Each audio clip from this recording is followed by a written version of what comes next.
Bienvenidas y bienvenidos a esta cita semanal que tenemos aquí en Mujeres Sin Filtro, nuevamente hablando temáticas de vital interés para la agenda informativa y educativa de nuestro país. Me acompaña Sara Arboleda. ¿Cómo estás, Sara?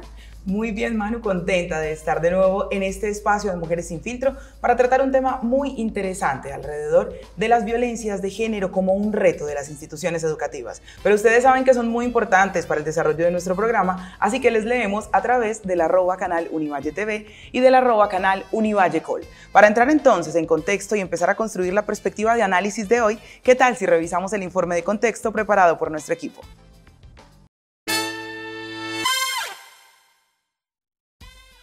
La violencia y la discriminación que están basadas en género son consideradas como violaciones a los derechos humanos, perpetradas de diversas maneras y en múltiples ámbitos de la vida familiar, social y comunitaria, incluyendo el de la educación superior.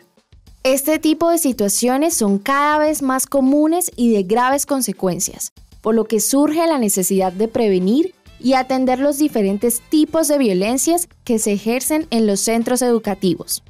Para ello, es importante definir rutas y procedimientos claros para iniciar procesos en los que se pueda fortalecer la cultura, apoyar, promover y proteger el derecho a la educación en condiciones de igualdad, libre de estereotipos, de discriminación y de violencia.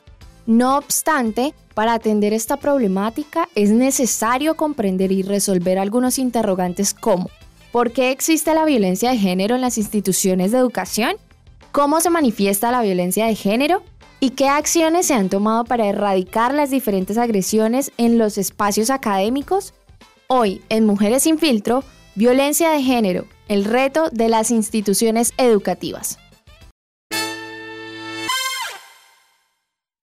Y para abordar estos desafíos tan significativos para nuestra sociedad, tengo el placer de presentarles a una de nuestras invitadas. Ella es María Camila Hernández Ceballo, ella es politóloga con énfasis en relaciones internacionales de la Universidad ICESI.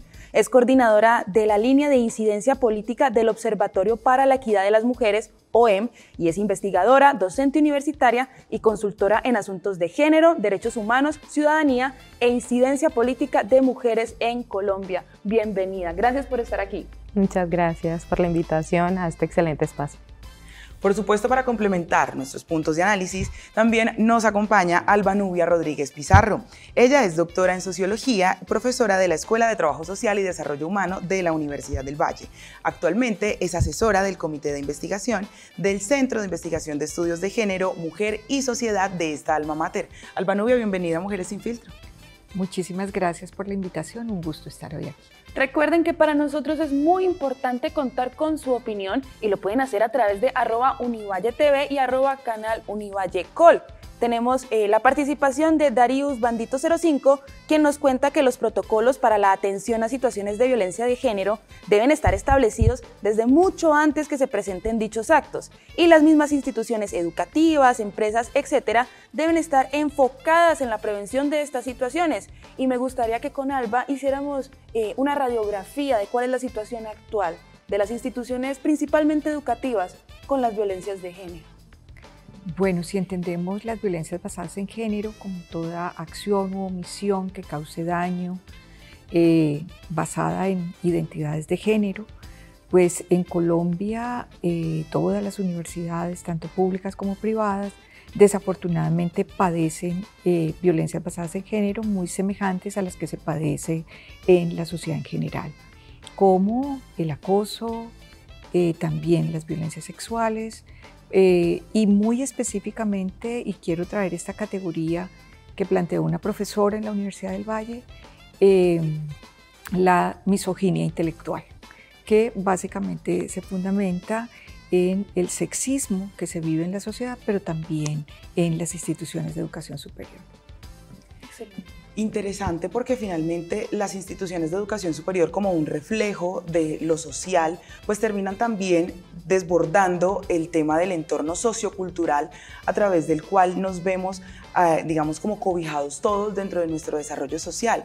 María Camila, esta es una problemática que no es nueva, sin embargo sí es una problemática que cada vez está teniendo más eco, porque es cada vez más importante hablar y sobre todo reconocer las violencias basadas en género en los entornos educativos. Como muy bien lo mencionas, no es nueva, pero está generando mucha importancia en la agenda académica y también en la agenda institucional, sobre todo porque en la actualidad cada vez son más las estudiantes, los colectivos feministas, los grupos de mujeres que dentro de estas instituciones realizan un eco importante para poder visibilizar, y no solamente visibilizar, sino también lograr actuar o generar, pues, digamos, unas acciones importantes en contra de las violencias basadas en género, que yo quisiera resaltar, no vivimos solamente las mujeres en los campus universitarios, sino también la población LGBTIQ+, que digamos que esta es una discusión mucho más amplia, pero sobre ellas también pues hay un subregistro en términos de datos. Claro, y además que todo lo que se acerque de pronto a lo femenino está constantemente supeditado al abuso y a las condiciones que pueden llevar a conductas violentas dentro de instituciones educativas y empresariales. A mí me gustaría que empezáramos tal vez con Alba, hablando de las conductas más frecuentes que podemos encontrar que alimentan la disparidad, principalmente en las instituciones, por ejemplo, de primarias y de bachilleratos, que son quienes constituyen lo que finalmente va a terminar siendo el estudiante universitario. ¿Podemos hablar de algunas conductas frecuentes? Sí, bueno, no podemos olvidar que las instituciones de educación, tanto de educación media como de educación superior, pues se viven relaciones de poder y de subordinación. Y son relaciones de poder y de subordinación que se gestan, como ya lo decía María Camila, pues con base en identidades devaluadas. Y dentro de esas identidades devaluadas, pues están todas las identidades que no obedecen a un orden de género hegemónico, bigenerista, como es el que vivimos.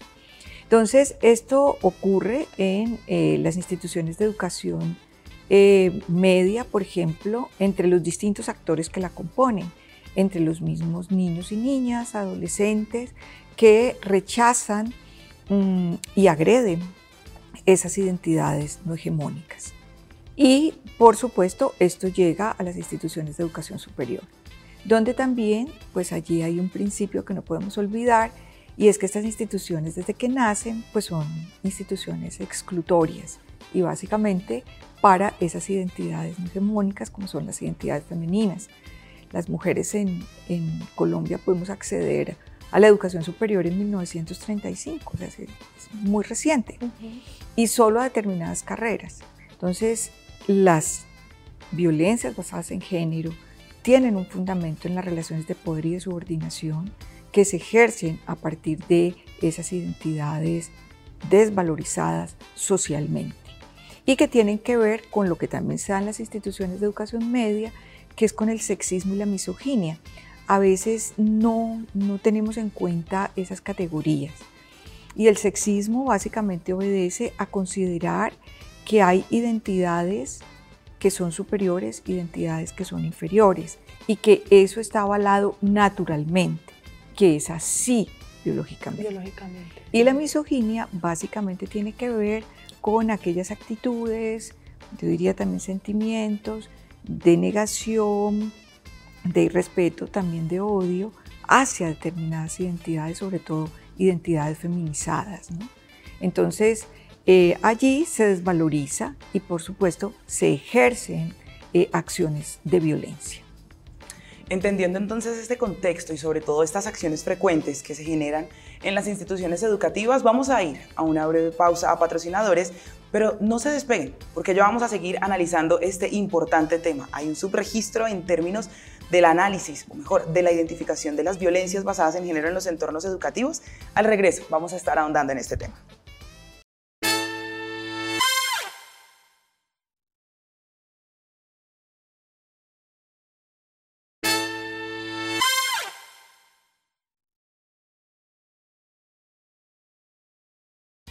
Gracias por continuar con nosotros aquí en Mujeres sin Filtro, hoy analizando las violencias de género, las violencias basadas en género como un reto para las instituciones educativas. Antes de irnos a esta breve pausa, Manu, Alba introducía para nosotros un concepto muy importante y es el concepto de las relaciones de poder en el ámbito de lo educativo. Finalmente, las violencias están en todos los lugares y como una construcción social, por supuesto, también han permeado los entornos educativos.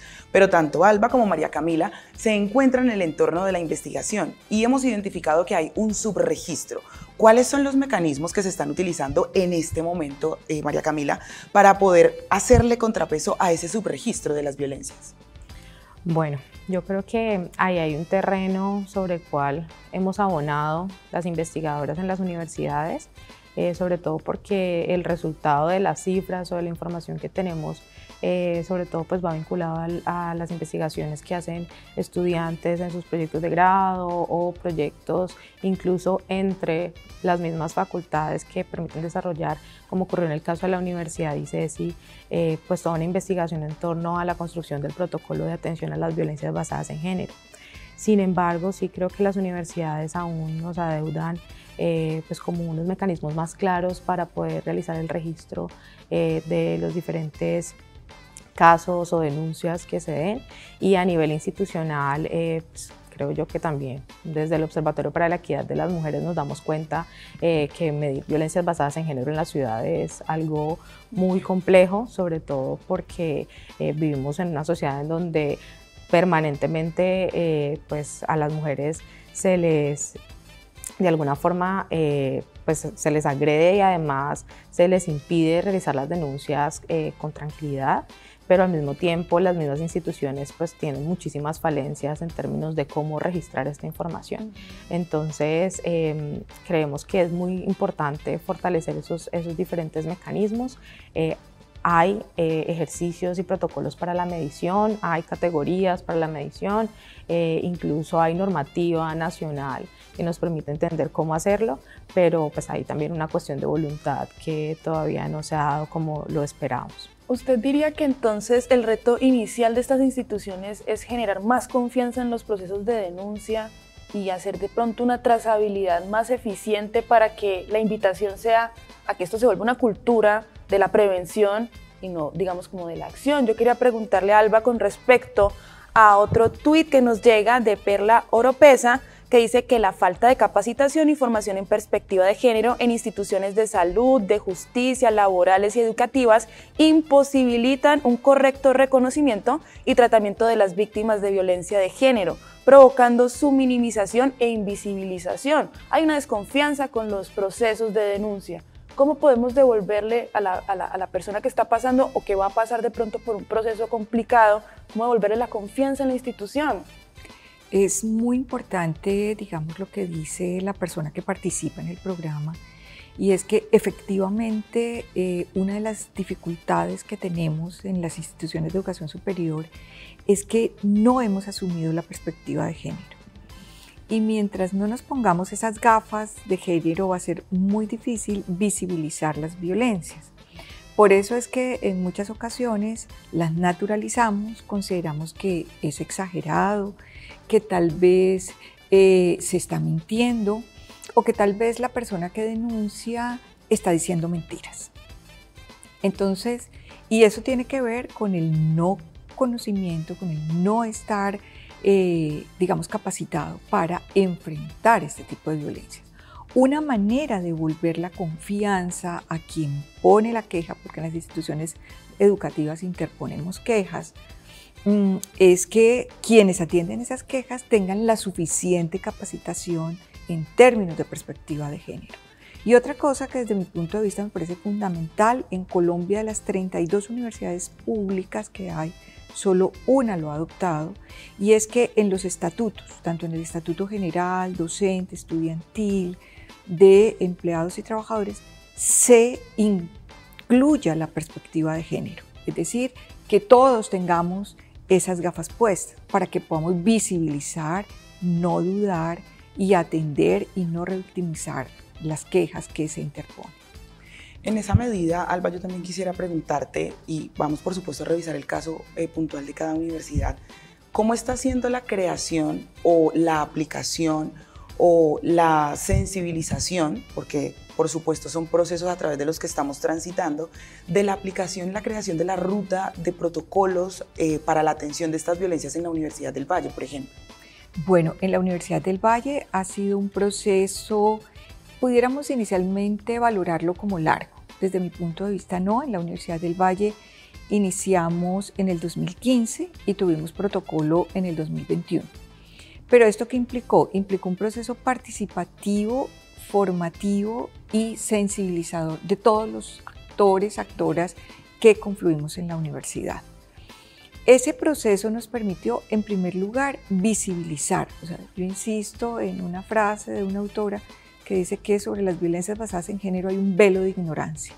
Entonces, ese proceso participativo permitió correr ese velo de ignorancia y que comenzáramos a visibilizar y a decir, sí, aquí hay violencia. O sea, son violencias, como bien lo decía Bourdieu, que son también violencias simbólicas. Y una de las características de la violencia simbólica es que yo me siento culpable de eso que se ejerce. Entonces, estoy exagerando, no es así.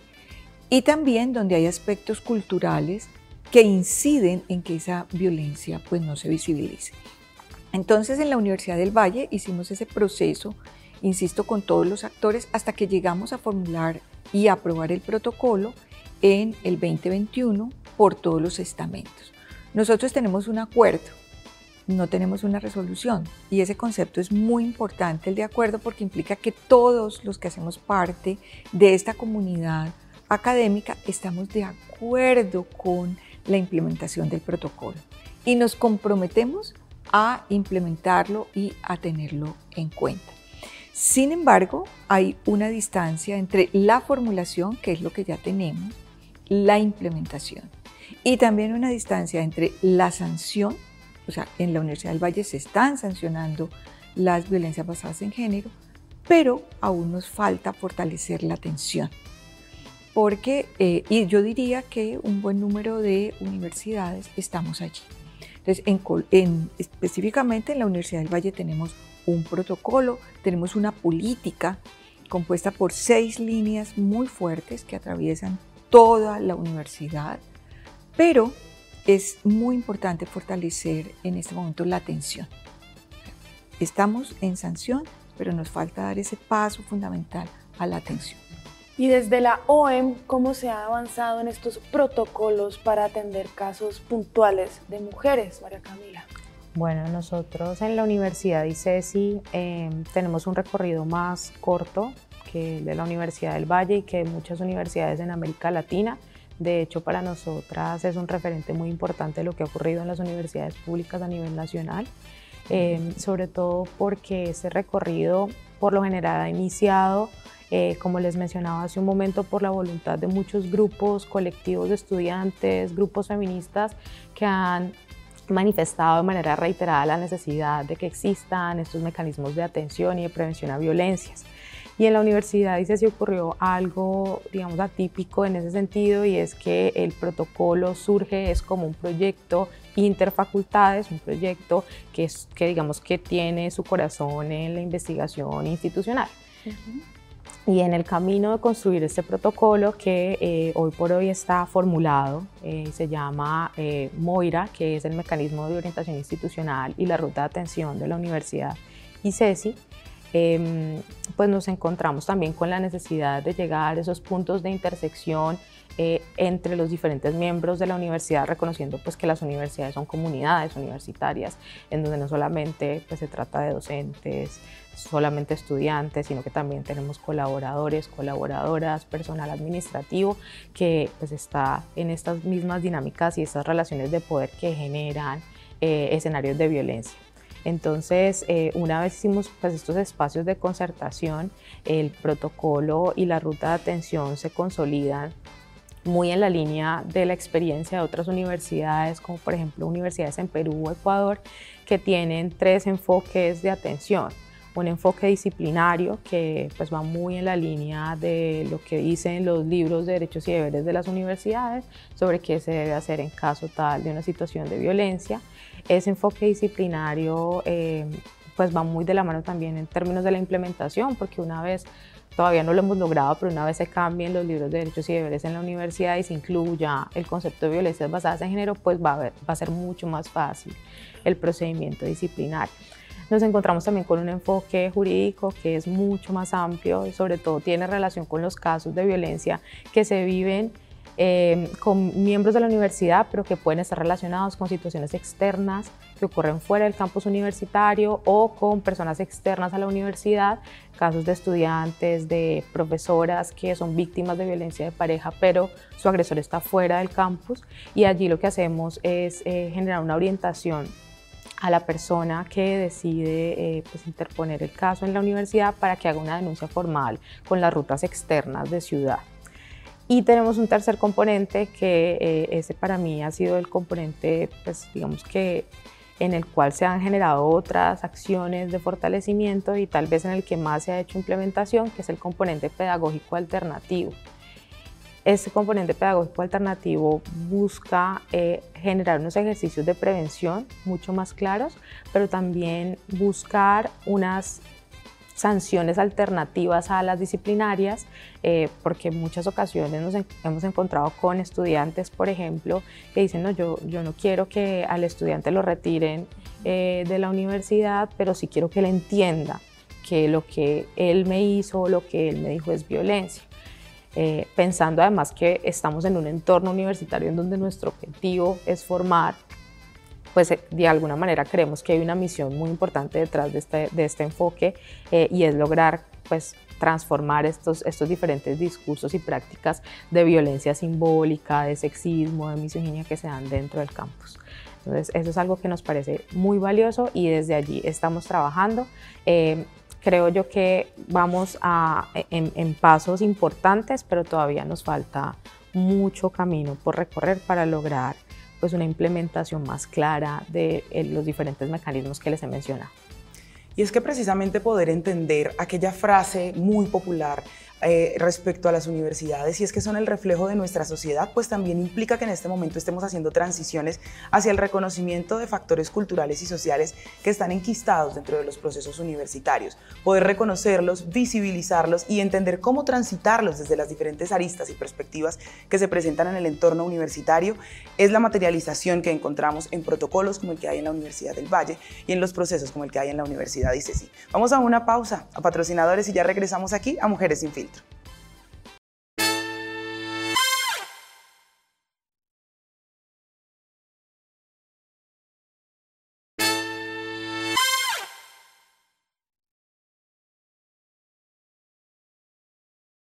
Gracias por continuar con nosotros en este programa de Mujeres Sin Filtro, abordando las violencias de género y los retos de las instituciones educativas.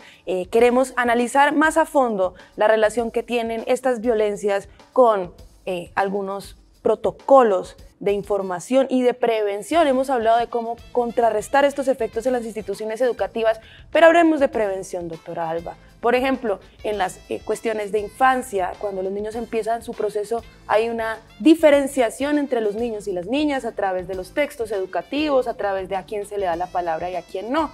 Hablemos de la responsabilidad de los maestros como organismo esencial que también atraviesa la cultura y que también han sido socializados de esa manera. ¿Qué pueden hacer ellos para no perpetuar estas conductas? Bueno, lo primero que yo diría que es fundamental en los maestros es conocer que el orden de género bigenerista en el que está esta sociedad es uno de muchos, y que así como en este orden de género en el que estamos, que fue impuesto desde la colonia, o sea, no era el orden de género que teníamos, no es el único, y que por lo tanto este orden de género reconoce esas dos identidades de género, la femenina y la masculina, pero que la diversidad humana es supremamente amplia. Entonces ese es un primer elemento fundamental en la formación de los maestros.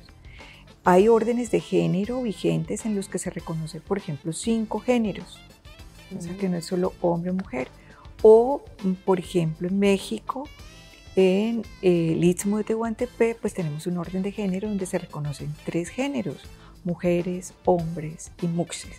Entonces es muy importante desde la primera etapa de socialización poder poner en cuestión el orden de género y ver que hay muchos otros órdenes de género y que lo que nos habita a esta especie llamada humano es la diversidad, y que por lo tanto con base y con fundamento en la diversidad no podemos fundamentar relaciones de violencia y relaciones de poder y de subordinación.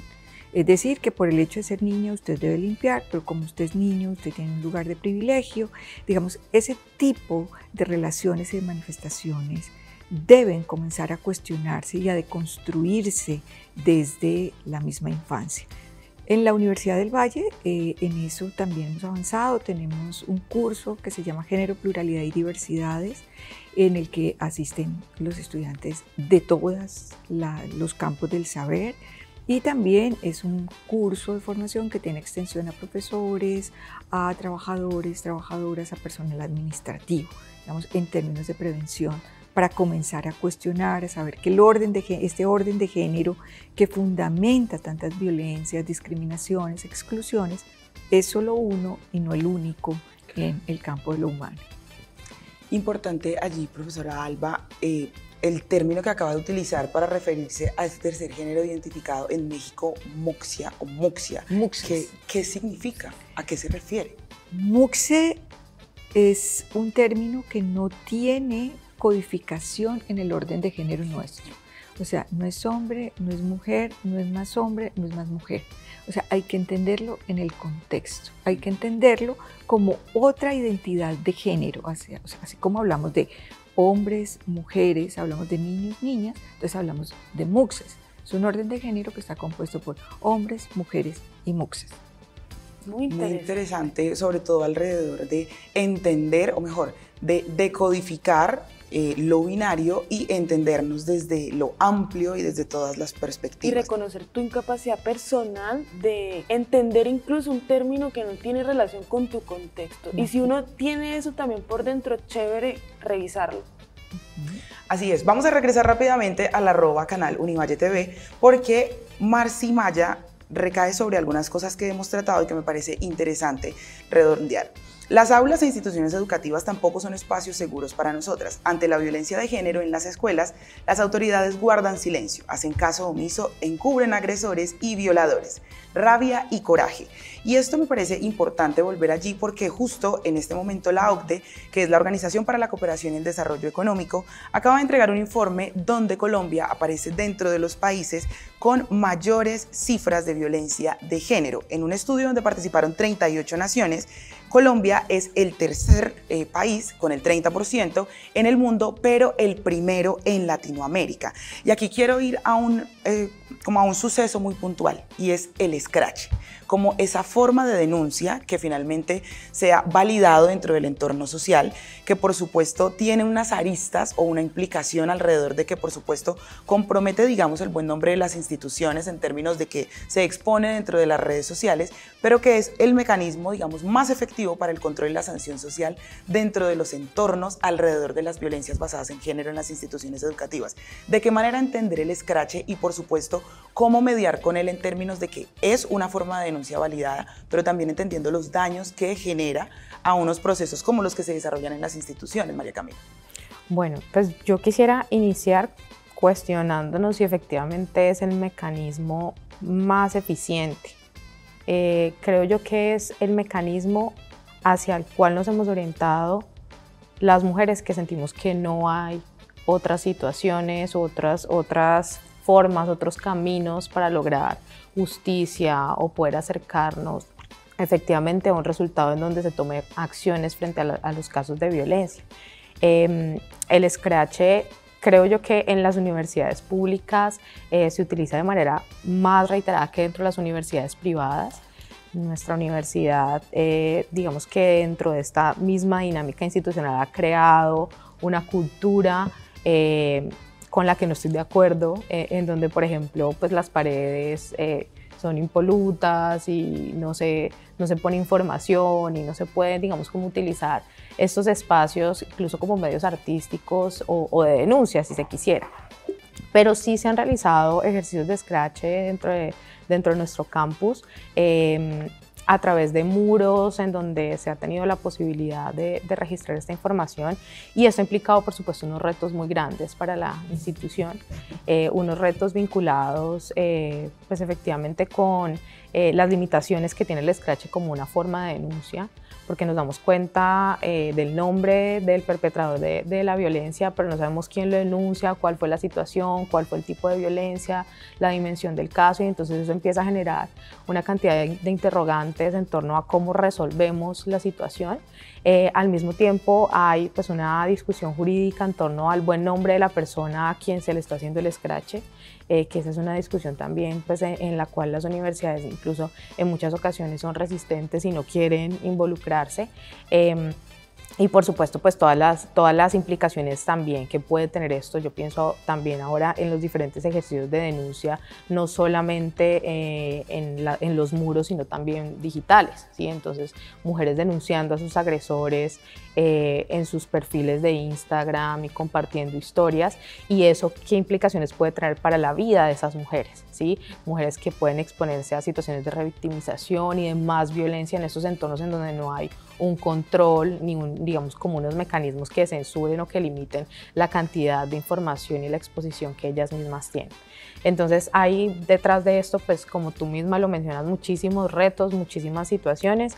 Creo yo que es un mecanismo muy utilizado, por ejemplo, volviendo al caso de las universidades mexicanas, en la UNAM hay un tendero que se llama El Tendedero, y allí ponen todas las fotos y toda la información de los agresores, y esto es algo que de alguna manera muestra y magnifica pues, ese problema que es tan grave y que está tan presente, pero pues tiene unos alcances que en alguna medida son limitados. Hay un documento que se llama La Guía para el Escrache, en donde se hacen unas reflexiones importantes a nivel jurídico sobre cuáles son las limitaciones y cómo podemos utilizarlo de la mejor manera posible, además para no ponernos en riesgo como mujeres. Queremos contarles en este momento que por temas de agenda la profesora Alba va a tener que retirarse de este espacio, pero por supuesto queremos conocer, antes de que se vaya a cumplir con sus compromisos, cuál es o mejor, de qué manera se está comulgando esto en la Universidad del Valle, entendiendo que la arista de lo público también supone unos retos distintos alrededor de los procesos del escrache. Bueno, yo creo que las colectivas, digamos, las colectivas feministas, las colectivas de estudiantes han venido haciendo un proceso de reflexión supremamente importante, y esto lo vimos pues en el último coloquio de estudios de género que hubo en la Universidad de Antioquia en octubre del año pasado. Y ya María Camila se ha referido a ello, o sea, el escrache hay que verlo desde dos perspectivas. Uno, que aparece ante la imposibilidad de que la institucionalidad actúe. Entonces, si tuviéramos una institucionalidad mucho más fuerte, ágil, que atendiera estas violencias, digamos que el escrache iría mermando su importancia. Pero también, y esto no son mis palabras, o sea, lo tomo de lo que han venido construyendo los mismos colectivos, y es que también han asumido una responsabilidad supremamente grande, y es denunciar, pero a la vez intentar una sanción que no está haciendo la institucionalidad. Y eso hace que la institucionalidad se debilite para sancionar, pero que también las víctimas asuman una responsabilidad supremamente grande que termina desgastando y no incidiendo en la estructura institucional. Entonces, el escrache ha sido muy importante en términos de denuncia, en términos de visibilización, pero también, digamos, ha tenido esa otra arista de debilitar el ejercicio institucional frente a las violencias basadas en género. Y lo que a mí me parece más grave es que las víctimas tengan que asumir, además ya después de ser víctimas, tener que asumir la denuncia y tener que asumir de alguna manera un tipo de sanción que termina poniéndoles encima una carga supremamente grande. Con esto no quiero decir que sí al silencio, no. Sí al fortalecimiento institucional para la prevención, la sanción y la atención de este tipo de violencias. Muchas gracias, Alba, porque es muy interesante tener ambas perspectivas alrededor de lo que es tendencia también últimamente, lo del scratching, y queremos saber ustedes qué piensan a través de @UnivalleTV y @UnivalleCol. Antes de seguir con estas apreciaciones sobre un tema tan álgido como son las violencias de género en las instituciones educativas, vamos a ir a un corte de patrocinadores.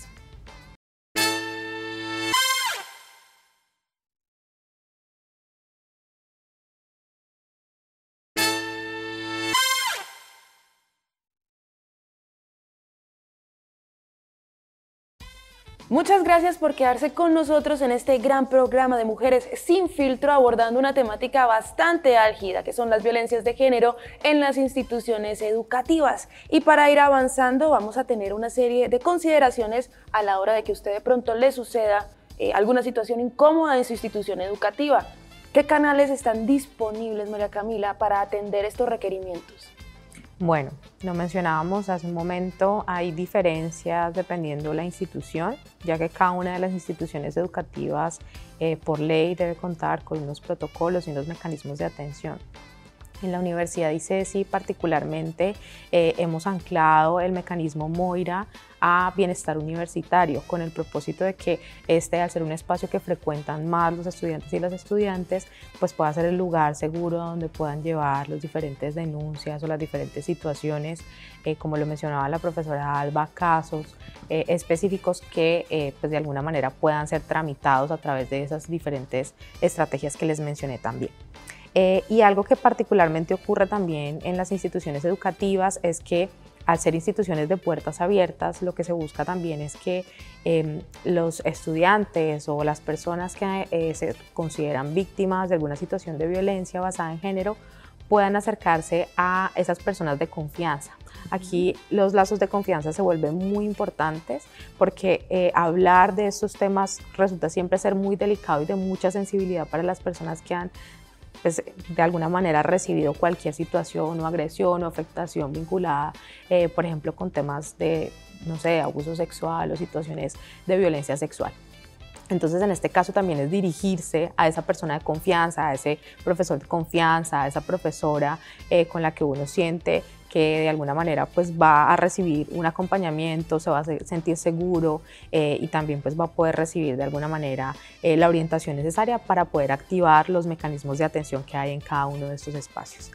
Aquí yo quisiera hacer también una salvedad y es que pues efectivamente no todos los docentes universitarios y también en los colegios contamos con la preparación y los mecanismos, por ejemplo, para hacer esta atención o estos primeros auxilios de emergencia. Sin embargo, la recomendación también es que en ese sentido pues nosotros como educadores pues podamos fortalecer esas habilidades que son habilidades de empatía, habilidades de escucha activa, para poder ya después dirigir a los estudiantes con los profesionales a nivel psicosocial que efectivamente puedan hacer el procedimiento de manera pues más adecuada. Correcto, continuar con la formación. Yo quiero hacer hincapié en esta última parte, María Camila, porque me parece importante.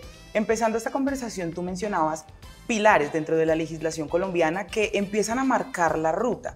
Importante, por ejemplo, si podemos mencionarlos, pero también si en este momento hay un educador o educadora que nos está viendo y dice, bueno, yo no tengo las herramientas, OEM tiene canales abiertos y dispuestos para un intercambio de experiencias o una guía a los educadores y educadoras.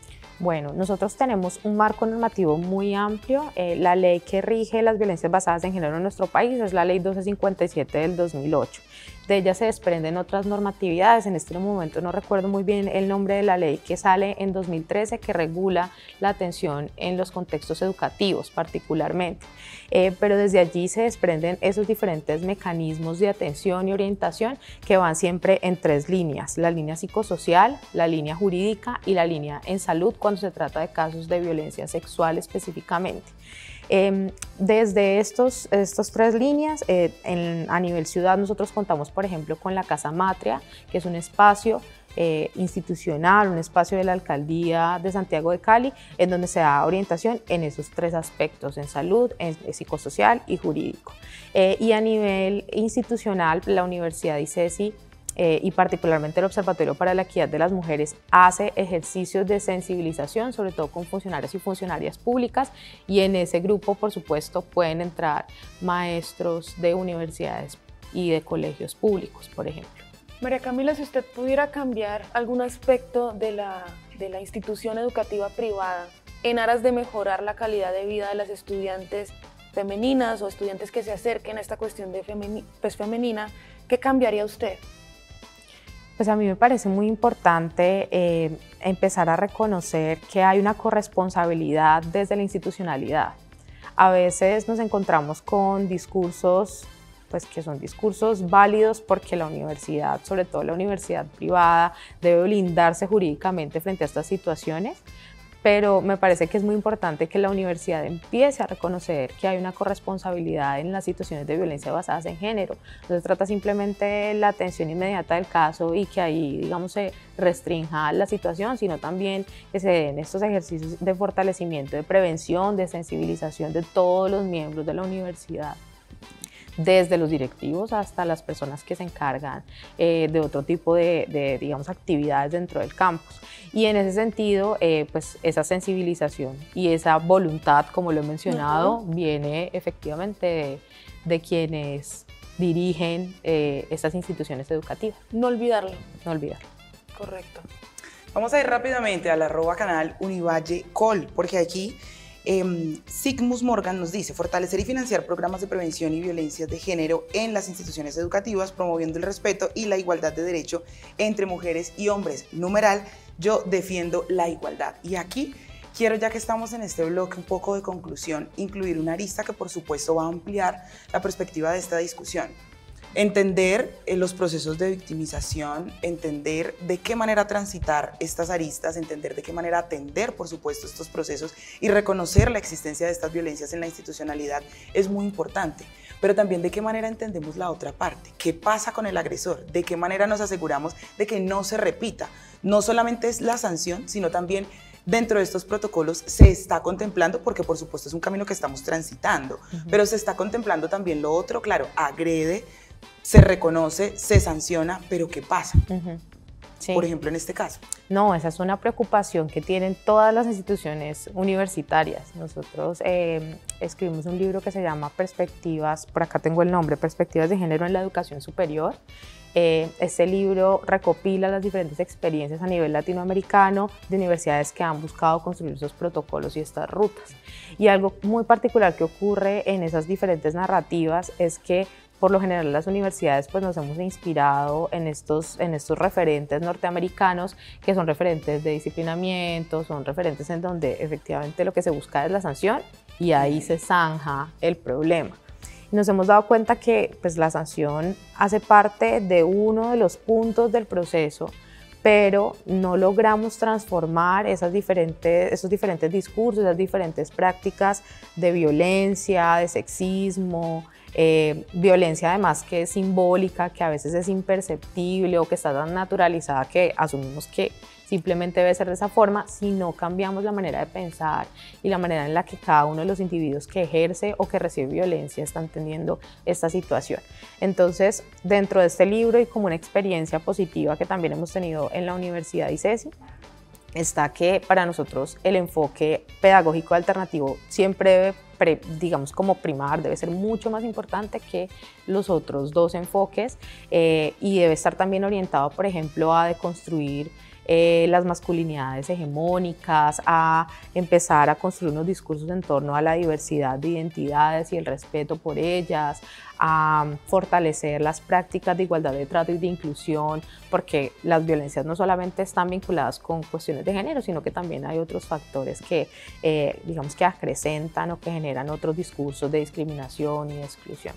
Y desde allí sí creemos que es muy valioso que dentro del campus universitario pues se hagan ejercicios de sensibilización, ejercicios como los cursos que nos mencionaba la profesora Alba, que estén abiertos a todo el público, ejercicios de prevención en los espacios, por ejemplo, de inducción universitaria, cuando llegan los nuevos estudiantes al campus, que van muy orientados a ese enfoque alternativo. Tenemos muchísimas opciones alrededor, pues más que antes. Sin embargo, tenemos todavía muchos retos pendientes en las instituciones, tanto públicas como privadas. Me complace mucho haber entendido gracias a su versión y a sus mecanismos para contrarrestar estos efectos, todas las formas que tenemos para acercarnos a la institución y denunciar. Yo sé que para Sara también es un alivio contar con esta información porque sabemos que para ustedes y para nosotros es completamente vital y útil. Ha sido un placer tenerla aquí con nosotras, ¿cierto, Sara?